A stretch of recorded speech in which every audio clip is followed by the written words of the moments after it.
সৌরজগতের সবচেয়ে বড় গ্রহ কোনটি? বৃহস্পতি। মিথাইল আইসোসায়ানাইটের সংকেত কি?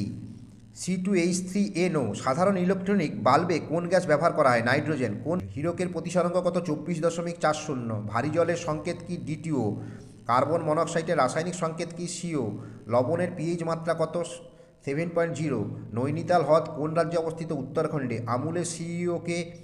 RS সোধি। মোরাদাবাদ স্মার্ট সিটি কোন রাজ্যে অবস্থিত? উত্তরপ্রদেশ। ক্ষুদ্রতম পাখির নাম কি? হামিংবার্ড। হুসেন সাগর লেক কোথায় অবস্থিত? হায়দ্রাবাদ। কোন তারিখে জাতীয় মহিলা দিবস পালন করা হয়? 8ই মার্চ। অস্ট্রেলিয়ার রাজধানীর নাম কি? ক্যানবেরা। সমুদ্রের গভীরতা মাপার একক কি? ফ্যাদম। প্রতি বছর 22শে মার্চ কী দিবস পালন করা হয়? বিশ্ব জল দিবস। আগ্রা শহরের প্রতিষ্ঠাতা কে? সিকান্দার লোদি। মস্তিষ্কের বৃহত্তম অংশের নাম কি? সেরিব্রাম। চাপের একক 1 বার সমান কত পাস্কেল? কিসের অভাবজনিত কারণে গলগণ্ড রোগ হয়? আয়োডিন। মানব হৃৎপিণ্ডের কয়টি প্রকোষ্ঠ? 4টি প্রকোষ্ঠ। ক্যান্ডেলা কিসের একক? আলোকদীপ্ত। জার্ডের সূত্র কিসের সাথে সম্পর্ক? গতি ও স্থিতি। কেন্দ্র